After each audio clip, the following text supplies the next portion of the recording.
The message came while she was in the shower. Her phone buzzed once, lighting up the nightstand with a soft glow. Normally, I wouldn't have cared. Sarah was always getting notifications from her friends, her clients, her yoga group. But that night, something in my gut twisted. Maybe it was the way she had been distant all week. Maybe it was the way she smiled at her phone earlier that evening. Whatever it was, I reached for it. One glance and my heart stopped. The text was from someone saved as Evan Redhart. Evan. So, did he finally propose? Or should I start making Valentine's Day plans for two? I froze. My breath hitched in my chest as I reread it, again and again, hoping the words would somehow rearrange themselves into something innocent. They didn't. And then, as if to twist the knife, a second message popped up. Evan.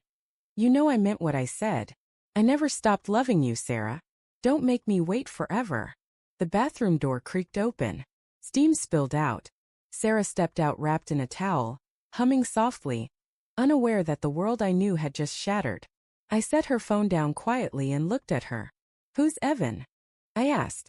Her smile vanished like a candle in the wind. 2 weeks earlier, she had given me an ultimatum.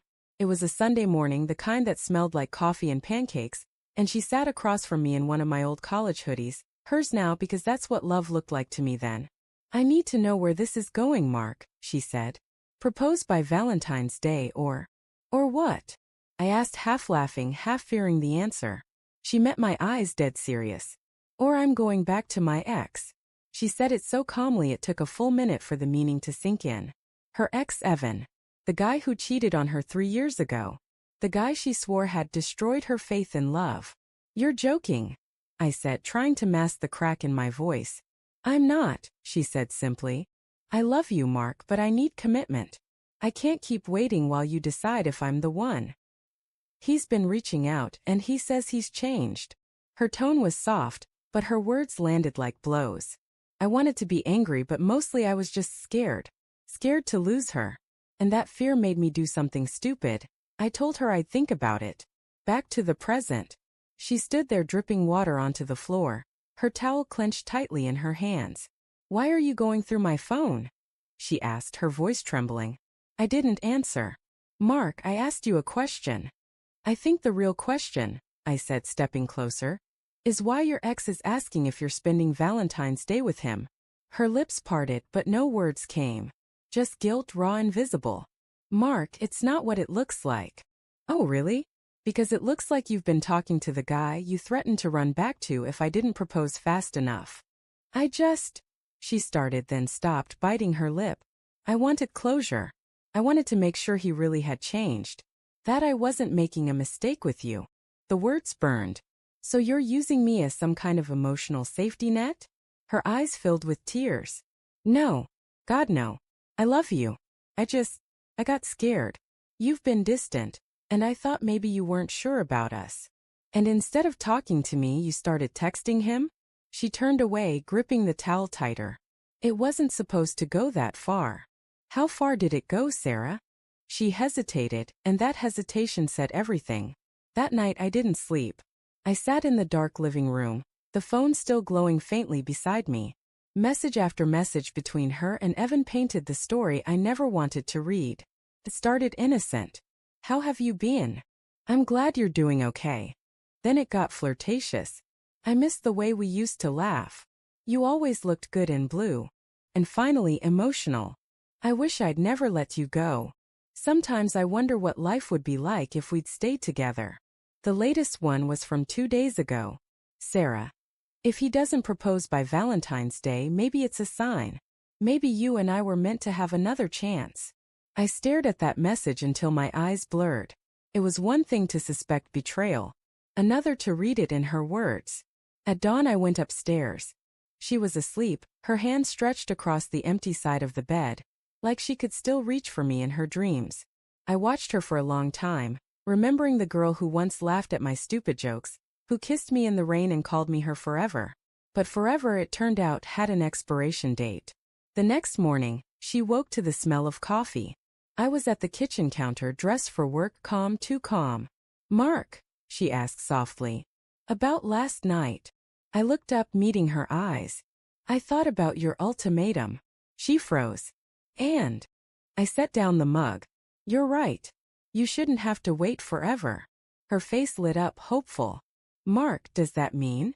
It means, I said, sliding an envelope across the table, you don't have to wait at all. Inside was a printed screenshot of her conversation with Evan. Her hand shook as she opened it. Mark, I'm not proposing, I said evenly. I'm letting you go. Her voice broke. Please don't do this. It was a mistake. I was confused. I laughed bitterly. Confused? You planned your next relationship before ending this one. She reached for me, but I stepped back. You said propose by Valentine's Day or I'm going back to my ex, I said quietly. So I made your choice easy. Go back. Her eyes widened with panic. You don't mean that. You love me. I do, I admitted. But I love myself more than being someone's second option.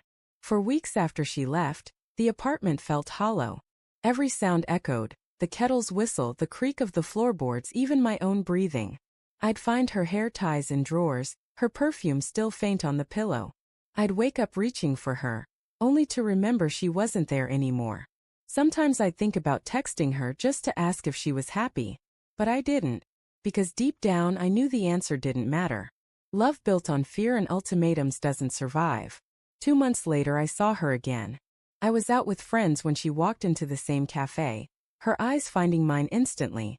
She looked smaller somehow, like the weight of her choices had finally settled on her shoulders. Mark, she said softly, approaching my table. Can we talk? I nodded, more out of curiosity than longing. We sat by the window. She fidgeted with her coffee cup before finally saying, I made a mistake. I thought I wanted security, but what I really wanted was to feel chosen. By threatening to leave? I asked. Tears welled up. I know. I was stupid. Evan wasn't who I thought he'd become. He's still the same liar he was before. I looked at her for a long time, feeling a strange mixture of pity and relief. I'm sorry, Sarah. I really am. But you didn't just hurt me.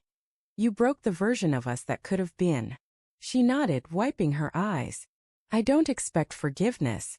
I just needed you to know I regret it. I believe you, I said quietly. But that doesn't change anything. She looked out the window, her reflection blurred by rain. I miss you. I smiled sadly. Then maybe next time don't make love a deadline. That night I went home and sat by the window, watching the city lights flicker below. I thought about how love can turn into negotiation when trust fades. How someone you die for can become someone you no longer recognize. But I also thought about how endings can be beginnings in disguise. For the first time in months I slept without dreaming of her. And when Valentine's Day finally came, the day she had chosen as the measure of my love, I didn't feel bitterness. I just made myself a cup of coffee, opened the curtains and watched the sunrise paint the world gold. Because sometimes the best proposal isn't a ring. It's walking away from the person who never truly saw your worth.